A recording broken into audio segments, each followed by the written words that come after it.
Thank you. Yeah, so we've introduced ourselves, and this is the Anti-Ageism Activism for Everyone workshop that is connected to Age Proud Leeds, which is our campaign at Time to Shine. You want to go to the next slide for me, please, Sarah? So just a bit of background about who we are. So Time to Shine is actually one of 14 Aging Better programmes that runs across England and is part of Leeds Older People's Forum. We've been running since 2015, and our main aim is to reduce loneliness and social isolation. And the Friendly Communities project that Sarah is one of the project workers of is a project that brings together age-friendly Leeds and dementia-friendly Leeds. And age-friendly, of course, is part of the World Health Organization, so it's a global initiative, and dementia-friendly is part of the Alzheimer's Society. And so the Friendly Communities kind of aligns the two and brings the two initiatives together. Next slide, please, Sarah. So as part of the work that Friendly Communities are doing, we launched the Age Proud Leeds campaign, which is actually a part of a partnership with Leeds City Council and the NHS and some of our third sector partners. And it's really been created as a real co-production aspect of bringing together the feelings and thoughts of older people. And some of the people that you can see in the slide here are part of our age-friendly steering group. And the steering group have very much shaped the campaign and helped us to devise the 5 key messages that you see in this slide here. And those 5 key messages have run throughout the campaign, but have allowed us to kind of look at the very complex issues that surround ageism, and look at that in a sort of focused way so that we can focus on the different aspects of it and how those different aspects affect people. Okay, next slide. Thank you, Sarah. So we've actually got a quiz that we'd like to share with you. And so we've got a poll. So I'm hoping that my technical abilities that are depleted today, I have to say, and I'm going to launch the poll. So there are 3 questions, and when I launch that, you have the opportunity to answer all 3, which are multiple choice questions. And when you've answered all 3, if you just click submit, and we should be able to see the collective responses. So here we go. Can everybody see that? So first question is, what percentage of British adults report experiencing prejudice based on their age? Is that 11%, 26% or 52%? The second question is, what is the annual net contribution that older people are making to the UK economy? Is it 27 million, 40 billion, sorry, or is it that they're not contributing at all? And the final question is, in Hollywood films, what percentage of dialogue is spoken by people over 65? Is it less than 5%, less than 10%, or less than 20%? Okay. Right, I'm going to end the polling and I'll share the results. Can you see the results there? So Sarah's going to talk us through some of the answers to these questions now. Okay, thanks, Linda. So yeah, the first question, what percentage of British adults report experiencing prejudice based on their age? The answer was actually 26%. So 5 people got that one right. So yeah, ageism can be experienced by people at any age. In line with previous research, a higher proportion of British adults report experiencing prejudice based on their age than on any other characteristic. And that was found in a report by the Equality and Human Rights Commission in 2018, just to show how widespread discrimination based on age is. So question 2, what is the annual net contribution that older people are making to the UK economy? The correct answer is actually £40 billion. So 7 out of the 14 got that one correct. So yeah, far from being a financial pressure on society, older people are making an annual net contribution of £40 billion to the UK economy.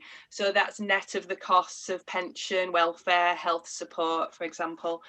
And by 2030, this is forecast to rise to an estimated £77 billion. And the final question, in Hollywood films, what percentage of dialogue is spoken by people over 65? The answer is less than 5%. So this was a study carried out by Polygraph. At age 65, which is around the age which we know from research that the public identifies as old, men get just 5% of the lines and women just 3%. And this shows how, you know, how underrepresented older people are, whether that be in a positive, a neutral or a negative light. The fact that they're not represented in those films is quite significant, really. You know, people need to be represented and to be seen. Okay. Thanks, Linda. Do you want to reshare the slides then, Sarah? Yeah. Thank you. Okay, so I think this is my section, isn't it, Linda? Yes.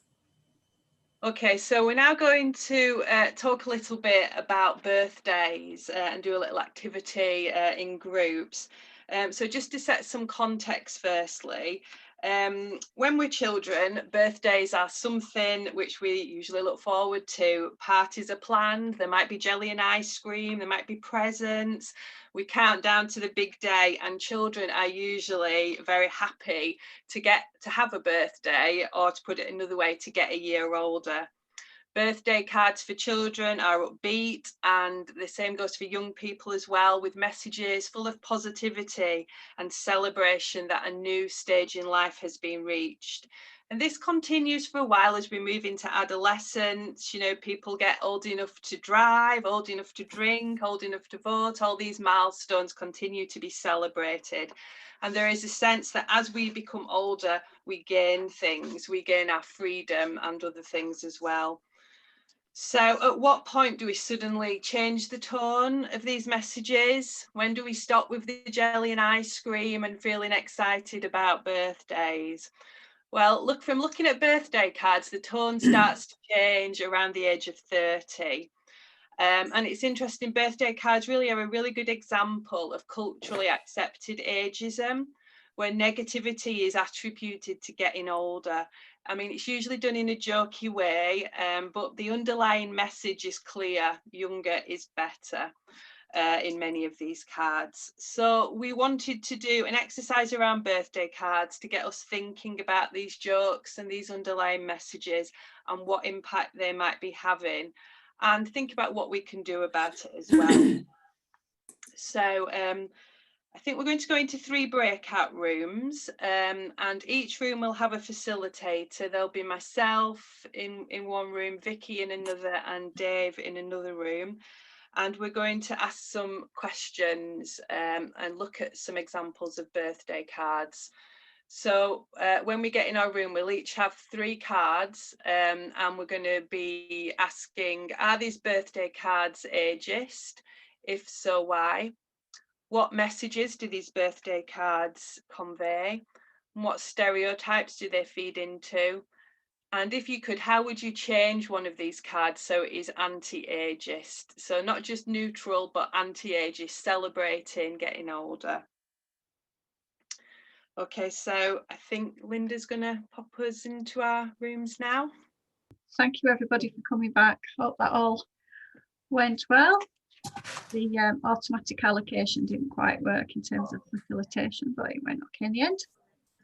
So I hope you've enjoyed that conversation. What I'm going to do now is ask everybody to ask the facilitators, just give us a bit of feedback on the conversation that you've just had. So let's start, I'll go in numerical order. I think Sarah, you were in room 1. So Sarah, would you like to just feedback on the conversation that's happened in your room? Yeah, I can do. Would you like me to share the slides, the cards that we were looking at? Would that be helpful? Yes, that probably would. Thank you. So I had slide 8, which is this one. Thank you. And in brief, we thought that, yeah, they were all very negative. The first one had sort of connotations around regret. The second one around associating memory loss with age, and it was a very sort of sad looking mouse wearing glasses. And the third one, people just thought it was just ridiculous, but also that it linked getting older with being sort of more unlovable or less attractive or less valued, and that we also talked a little bit about how older people sometimes aren't seen as being in relationships. So older people in care homes and things like that are seen as being beyond that stage in their life. Overall, we felt that there was no element of celebration in the cards, all very negative. And why would you give something like that to somebody that you love, and are wanting to give something, you know, positive to? And in order to make them better and anti-ageist, we thought, for example, the mouse, it should be a bright, colourful mouse. And rather than talking about senior moments, it should be about happy birthday, have lots of cheese and have some wine as well, would make it better. And maybe for the my gorgeous boyfriend, I still love you even though you're 30, you know, just take out the I still and even though, and just be you're 30 and I love you, that type of thing. I think was generally what we said. Thank you. That's really helpful. They are really negative messages, those, aren't they? Okay. Can you share the slide that Dave was using in his room? And Dave, would you like to feed back to the main room for us on what happened in your meeting? Hi, yeah. Well, actually, we didn't do such a sort of detailed critique of each card here, but it was more about a feeling of being aware of these cards exist, and the kind of, you know, the phrases like "sick to death" of seeing them. I think yeah, I'm sure people might chip in with this if I'm not actually picking this up correctly. There was a sort of feeling of trying to avoid knowing that this kind of ageist attitude is available, pervasive, I think was the word used in card shops, etc. But it's really, and it's negative, but what can you do about it? Obviously, we had a bit of discussion about some people do kind of laugh along with this, and there is a certain amount of complicity with some of the people who do actually receive and indeed send these cards. I must admit, Linda, you know, as usual, I sort of referred a little bit to my own personal experience of folks in my age group, as it were, often kind of laugh along with this kind of sort of negative ageist kind of attitude. It's like, well, what do you expect at our age kind of stuff. There was something about truth, which was the focus upon age.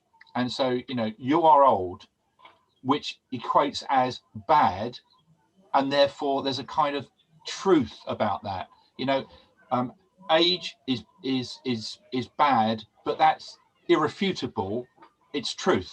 Like, no one unpicks that at all. It's like, well, and I must admit, I was referring to a card a friend of mine actually sent another friend of mine, which was, fuck, you're old. And they all laughed about it, you know. And actually, I saw a very similar card on the TV in a TV series earlier this week. There was references to equating this in terms of challenging racism and sexism. Like, you know, would you send similar cards anymore if they were racist or sexist? It just wouldn't be acceptable. But ageism, we kind of just play along with it. I don't think we really got into yet. One, how do we deal with that, as you know, these cards exist, and two, what would be the kind of images or words about appreciating age. But I'm not sure if I'm necessarily. Are there comments from folks from Breakout Room that might want to add to that I may have missed or overlooked? I think you've covered it really well. Dave, if that helps. Thank you. Brilliant. Thank you, Dave. That was a really good conversation by the sound of it. Okay, so I'm going to pass to Vicky now. If you'd like to feedback on Breakout Room 3 for us, Vicky, that would be great. I will indeed. Thank you, Linda. So we had a really interesting conversation, and there was some different reactions as well in the room, which you would expect, of course. But the first initial reaction was that they're absolutely dreadful and so negative. And, you know, it really reinforces the message and suggests that as you get older, life is less fun and you are of less value. So there's those really sort of key messages running through them. And then someone else said that, well, they could understand why that might be offensive, but will probably send it depending upon the personality of who they were sending it to. So there's you know, other sort of factors that come into play in terms of choosing, is this card suitable for somebody or not? And as you were saying, you know, the other person is obviously complicit in that because they would quite enjoy receiving that card and would find it quite humorous. But I think we all agree that it did make you sit back and think about it, and it really kind of raises awareness where maybe you just accept it before and it's just part of you know, just how we are in this society. And there's a lot of difference in terms of how we culturally accept these sort of remarks, where in other cultures age is really sort of, you know, respected and revered and seen as something much more positive. Actually, sadness around the fact that this all starts, you know, around 30 years old. So you're starting to feel like you know, well, I use the word over the hill again, my language, you know, I just kind of threw that term out because it's kind of just programmed within me. And we also did say that if this was around race or gender, then the heckles will probably go up straight away, where it's more acceptable because it's a more humorous thing around age. So again, it says a lot, doesn't it, about what we accept within our society. But there's this message that we are less of everything, less active, less of value, as I said before. And it's playing into that cultural acceptance. And then one of the members in our group also said that the third one kind of push buttons straight away, because there's that thing that, you know, you're a little bit daft and stupid when you get to that age group, and you can't do things like technology, you know, you just, so yeah, so it's that sort of pushes buttons as well, but might be seen as others as just a little bit of a joke, where it's not really taken that way. It's actually quite offensive. We didn't really get round to changing it though, because we did have quite a full discussion. So yeah, so I don't know if anyone in our group has got anything to add in terms of how they might actually change that around a little bit, or just rip them up and start again, maybe.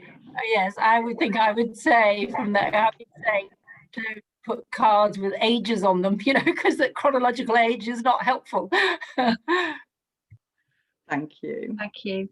So yeah, in terms of changing the message, I think I'm going to pass to Dave now, who might be able to help us to think about how we can switch these messages around and be a bit more positive. But I was actually reflecting then as you were talking, I spent some time with a good friend of mine this week who is 60 this year and is the most upbeat, positive person, and yet described herself as feeling depressed about being 60. And I found the conversation that I had with her very different to the conversation that I might have had a couple of years ago before we started this campaign. Sort of, you know, start to be quite an activist myself, which is a good thing. Okay, I'm going to pass to Dave now. Have you got some positive images to share with us, I think, Dave? Okay, shall I share them, or will you put up slide 11, I think it is? Yeah, okay, great, thanks very much. Okay, so what would an anti-ageist birthday card look like? some people in Colorado set up a competition for designers to come up with designs that are generally very nice cards and very much about, dare I say it, simply celebrating the day. So the You Are Mighty and the Every Year is a Victory is examples of those two. And Eleanor in Finland designed the text card in the middle, that today is the day you can do something amazing, etc., etc. And we, that's my colleague Hannah McDowell and I, wanted to go a bit further than that. And what we thought was, if you're going to raise the whole issue of ageism, what better place than to start with looking at birthdays? And we didn't want to basically send people a lecture on their birthday, or, you know, politically correct, you should do this, you should be thinking that. But we thought it'd be a playful way of raising the issue, because people are often very conflicted about their birthday, but how we might actually raise a positive way of celebrating another year of life. We also think, obviously, as both Sarah and Linda have said, we're fearful of aging and birthdays from a very, very early age, and ageism is often only focused upon 50 plus, so it's only a kind of issue for older people, as it were. But actually, we wanted to highlight this as being something across the whole age range. So all of these cards that you can see on this slide are actually now on sale. Serendipitously, we all kind of put on, focused on this kind of campaign in the last year. Now, and particularly delighted that Age Proud Leeds is also a member of this group. And in fact, Age Europe, I know Estelle's with us today, are currently looking with the folks in Colorado, with Eleanor in Finland, as to kind of a campaign looking at launching anti-ageist birthday cards, and perhaps going beyond simply celebrating a particular year, as it were, but actually using them as tools, whether they be tools such as a workshop like today, or whether they be exhibitions or whatever, but highlighting the whole thing about ageism through birthday cards. We're looking to develop a kind of international collaborative that would be like an e-shop, so there would be one place that you can buy all the different cards. And also, I think, taking the point Matt raised earlier, whether we can do something about in the editor, you know, there's a push to look at changing editors' protocols in ageist language, is looking at whether there's also something that would start focusing upon imagery, including birthday cards. In America, the Greeting Cards Association is being addressed by changing the narrative, the folks in Colorado this year in May, in a couple of weeks' time. And we're looking to do the same later this year in the greeting cards industry. I think it's November, their big conference is as well. So we're really, really delighted and keen to do this collaboratively, and we're really interested if you want to get involved, want to know more about it, get in touch with Linda at Age Proud Leeds, or in fact myself. So that's kind of it, I guess. Thank you. So we're going to actually share contact details at the end of the session as well, so you should be able to see those contact details if you want to reach out to us. And I think Dave created a blog for us at Time to Shine, and I think Estelle's just shared one that was shared with them as well. So you're quite a proficient blog writer, right, Dave? Quite, you know, some great stuff out there. Okay, thank you very much for that. I think I love that daily grind card. I might seek that out and send it to that friend I've just mentioned. Do a good to read it. Thank you. Okay, I'm going to pass to Sarah now, who's going to talk to us about challenging ageism. Thanks, Linda. So within our Age Proud Leeds campaign, our first key message is let's talk about ageism. And we saw this as something really important, that, you know, we wanted to start those conversations, to start people reflecting and thinking about it, and to learn more. And the hope was that through this sort of raising awareness, through doing activities like the birthday card one we've just done, it's hoped that people will be able to recognise ageism and start to call it out. but we do recognise also that this isn't always easy. As ageism is, it's not a new thing. It's been around, I think the term was coined back in 1969, so 52 years ago, by Robert Butler. But it does sort of go under the radar, as we've all mentioned, for one reason or another. It is socially normalised, it's accepted. We all have these age-related biases and judgments within us through living and growing in this society that accepts it. And as we've said, we mainly think of ageism as a bias against older people, but it does affect people of all ages. And as shown in the recent report by the World Health Organization, which was launched last month, the impacts of ageism are wide-reaching and significant, affecting many areas of our life, such as our physical and mental health, our life expectancy, our employment prospects, how much we participate in society, how the media represents us, access to services, the list goes on. So we see and hear ageism everywhere. Comments are often meant humorously and without malice. And as we've said, people laugh about it, we move on. As you know, there isn't a sort of an intention to discriminate there. But quite often, as with other forms of discrimination, when we hear something ageist, it makes us feel uncomfortable, even though sometimes it's hard to pinpoint why that is. And with other forms of discrimination, it is just as important with ageism to try to challenge it when we see it, when we feel it, when we hear it, even when we do it. It's about challenging ourselves as well. So we're going to go back into our breakout rooms and have a discussion about challenging ageism and ways to do it. These are the questions which we're going to be thinking about. Have you ever experienced ageism? Do you think you might have been ageist yourself? How do you feel about challenging ageism amongst your family and friends, and also within the workplace? What barriers are there to challenging it, and what do you think is the best approach to challenging it? So we're going to go back into the same breakout rooms, I think, and then come back and feedback on those discussions. Okay, I think we've got everybody back. So welcome back into the main room.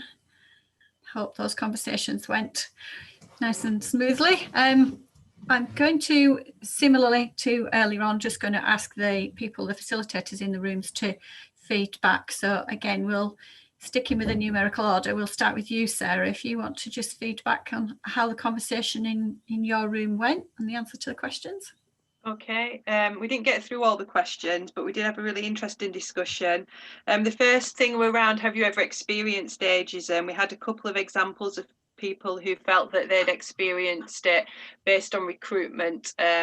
So people who had, very well established careers as CEOs and had struggled in terms of finding new employment, and that they felt that age was a factor, looking at people who had been recruited into positions that they'd gone for were all younger. And also we had a discussion around application forms, and whilst they don't directly ask for age, it is sort of implicit in things like when you have to put your school and your qualifications, it's clear as to how old you actually are to somebody who's looking at that form.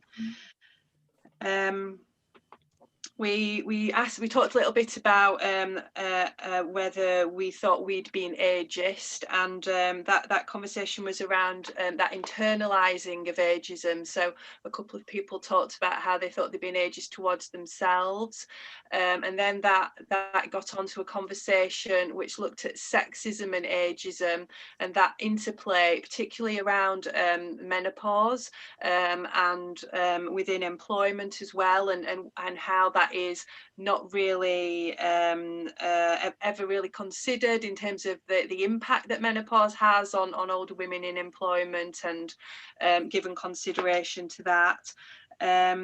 And then finally, we briefly talked about ways of challenging ageism, and one suggestion was around organisationally, the way that people are categorised as age, so services for over 65, services for certain age groups, and how that just segregates us and doesn't allow for that intergenerational connection, and that being an issue that's perpetuating it as we go on. And finally, about people perhaps would feel more confident challenging ageism within their family, but would maybe find it a little bit more difficult with a stranger or perhaps in a workplace setting. So if anyone's got anything further to add from my group or anything I've missed, please do shout out. No, looks like you've covered everything there, Sarah. Thanks very much. Okay, Dave, do you want to feedback on your room? Yeah, I'm always in awe of Sarah's note taking, so I'm going to go into a bit of a free fall here because of the conversation we had. I think the first thing, we had a really interesting focus upon age ourselves, in the sense of the assumption that we're talking about older people, and what we started looking at was examples of stereotypical approaches to younger people and their experiences. And in fact, it did emerge that although you might not have thought of it as being ageist attitudes towards oneself, there were a couple of instances where clearly people felt that somebody wasn't experienced enough to fully participate or do actions, etc., etc. But you might not have thought of it as being, experiencing ageism. We use different languages, or you kind of, I assume if you're younger, you expect to be put down by older people, kind of thing. That's part of growing up, kind of stuff. So that was quite an interesting aspect. There was some admission of the kind of banter in the office about, slightly older colleagues playing to the more youthful members of the office. And although it was well-intentioned, etc., actually, it plays into that whole kind of older, younger, role playing, as it were, which can so easily become quite repressive. My experience of all that kind of training around comfort zones, you're put in your place if you're a younger person. In the same way, if the dominant age group is perhaps younger and you're an older member in a workplace, you can so easily be made to feel, out of the loop in many ways. Slightly prompted, I guess, because I am totally interested in fashion and clothing, etc., etc. I think they're really good examples as we, the group, experienced in, what feels appropriate to wear, whether yourself internalized ageism or, and I'm not going to go into too many details and sharing unless you want to, in our group, about what is appropriate for you to wear by those close to you, partners, close friends, etc., etc. Should you really be wearing that at your age? But breaking out of that, but actually challenging one's own ageism. And I'm going to refer to Jo because she may be fashioning, her nose ring. But good on you. Actually challenging that feeling of, should I at my age be getting a nose ring, and stuff like that. Interesting thing about raising the issue of ageism within family, particularly, and recognizing that it exists, and a lot of issues around folks concerned about aging, and not wanting to refer to their age, and also that kind of fearful notion about getting older. And so therefore there was a reference to perhaps being more gentle about raising these issues rather than radical. I'm just thinking that I think they were the kind of main things that sort of came up. I don't know, folks, please chip in. Any other perspectives, thoughts, comments? I think you covered it pretty well, yeah. Brilliant. Thanks, Dave. It sounds like we've had some really interesting conversations in those rooms. Very much. I feel like I've missed out, really. Okay, if I can pass to Vicky then, if you can tell us what the conversation in room 3 was like. Yeah, absolutely. So yeah, we could have gone on much longer. We were sort of pulled out of the conversation, which often happens, isn't it, when we're in breakout sessions. So we kind of started at the top. We started with the first question, and then it just kind of became a bit of an organic conversation, really. And have we experienced ageism? Yes, we probably have, but probably in more subtle ways rather than very sort of explicit ways, because it is very insidiously there. But then there was the kind of, well, actually ageism happens at both ends. It happens for older people, but it happens for younger people as well. And that's kind of thinking around, you know, are you experienced enough to be doing that job?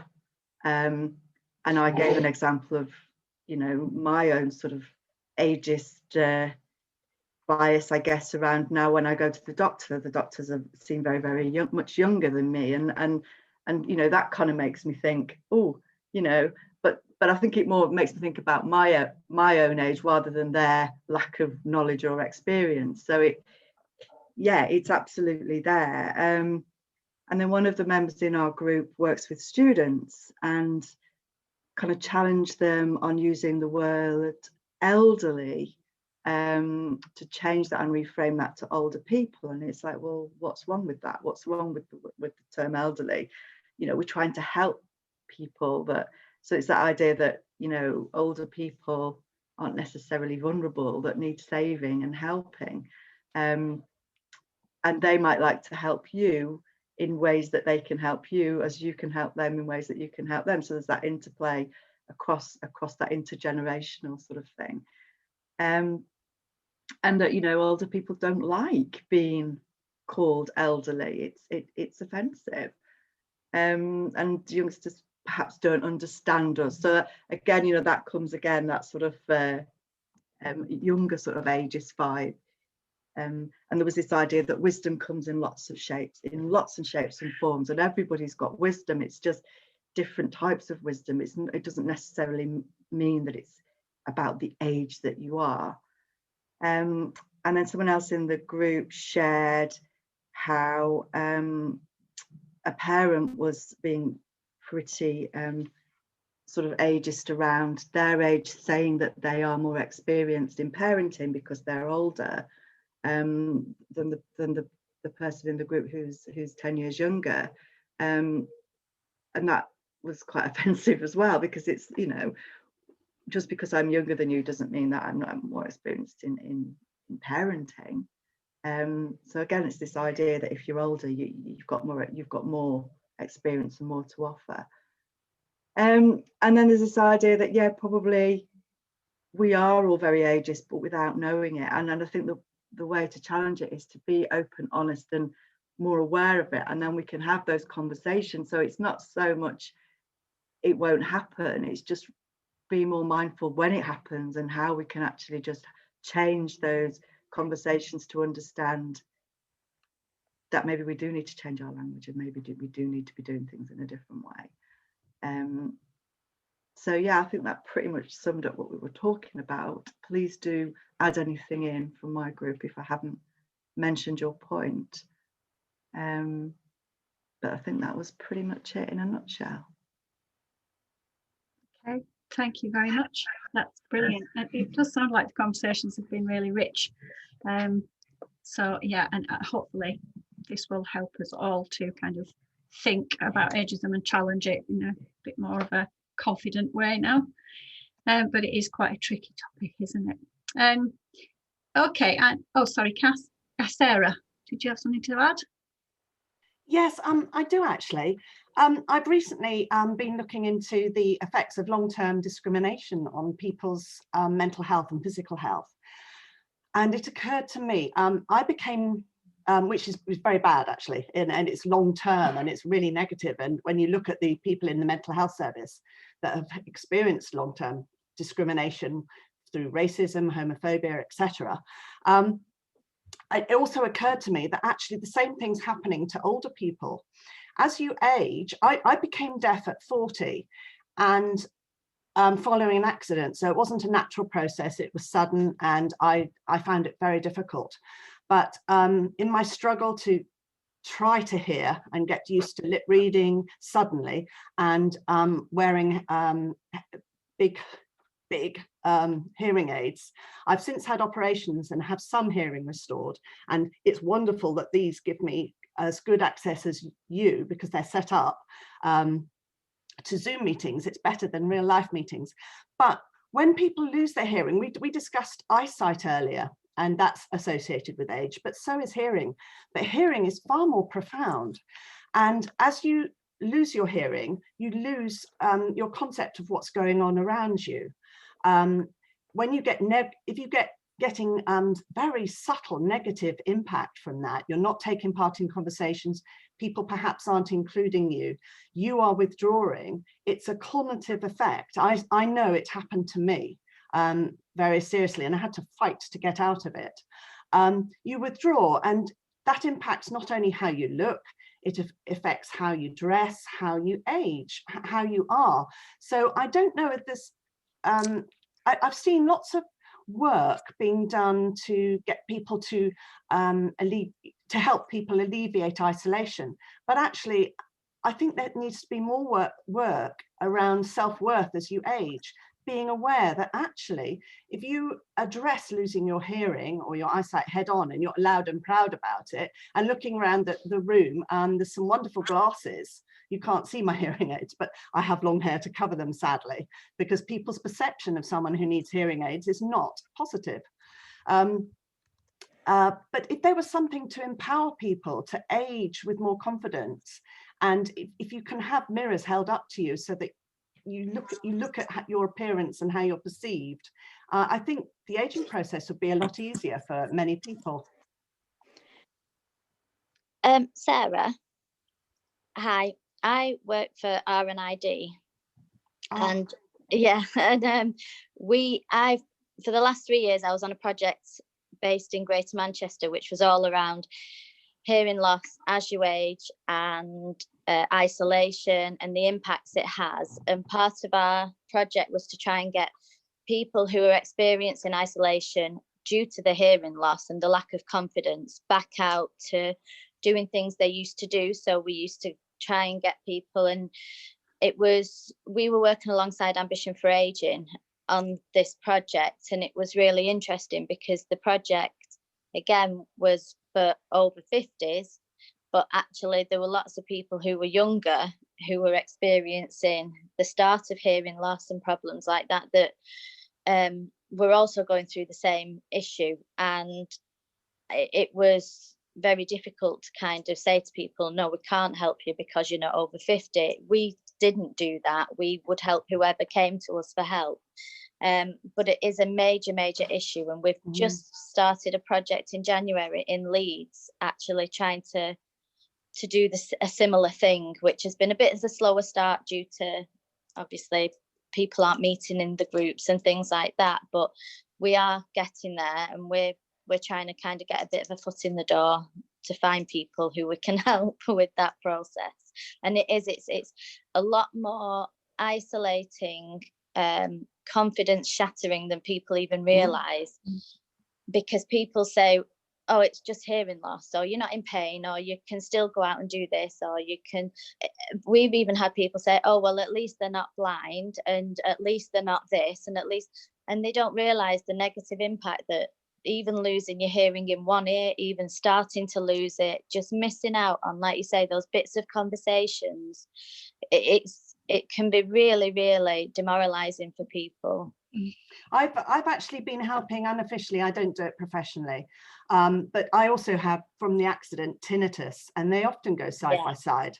And mine is absolutely dreadful, I have to admit, but I've learned to cope with it. And you don't learn to cope with it on your own, and there's not enough that's done for all of that. And learning to use hearing aids, gosh, it takes 4 years for the brain. I don't know if anyone knows this, but 4 years for the brain just to adjust to a new level of hearing loss. So it's a cognitive effect that last for a Yeah. long time. But if you know that and you can see the end result, you can get through it far quicker. People aren't often told that, though. Even when they first get a hearing aid, they're just kind of told to get on with it, and then they really don't like them, and it's really difficult. And you have to train yourself, you have to train your brain to get used to it. But tinnitus is a massive issue amongst, I'd say, about 75%, if not 80% of people that we speak to are actually suffering or struggling more with the tinnitus than the hearing loss. Thank you. And I think I mean that sounds like the conversation about ageism and challenging it has been really helpful and really interesting. And I think we could probably talk about this forever, really, and all the different aspects of it. But we kind of need to wrap up, because I think we were due to end at 11:15 and we're already overrunning. So I can finish the workshop, because we do have just one kind of thing to end with, but completely understand if people want to disappear and go because you've got other things to do. But if you do have to leave early, then it's sort of thank you in advance for joining us today. It has been a really good session. But I think when we planned the Age Proud campaign and we involved the Age Friendly Steering Group in designing those 5 key messages, we began first of all by making sure that we got people talking about this topic, because people weren't really talking about age discrimination and the impact that it has on us. And we tried to cover things like making sure that we were letting people know that it's not just about getting older. Ageism affects people of all ages. It's affecting younger people just as much as younger ones. And we also worked hard at making sure that we said how ageism starts to impact on different people as they age. So people that are coming from different ethnic backgrounds, and those with disabilities that have had lifelong disabilities, and how that intersects with age as we're getting older. And we did actually create a podcast, which is called the Voices podcast. And I think, Sarah, I can't share it, unfortunately, but if you can possibly share that in the chat, the link to the podcast. And that kind of looks at how different people who've experienced barriers throughout their lives really are then starting to see age impacting on that as well. So that's really good. But we've also, the 5th key message, we wanted to end on a bit of a positive. So the 5th key message is actually called Time to Feel Good About Aging. So Sarah, if you can reshare the slide. Sorry, I'm asking you to do multitask now. But the Time to Feel Good About Aging is a specific activity that's on the Age Proud website, so any of you can do this at any time really. But what we're asking people to do is just tell us one good thing about getting older. So we're inviting you all to do that now as part of this workshop, and you can either raise your hand and tell us, or you can type it into the chat here so that we can see. But you know, that it obviously aging does bring its challenges, just like every other stage of life brings challenges. But you know, just tell us one good thing, one great thing about getting older. Who'd like to start?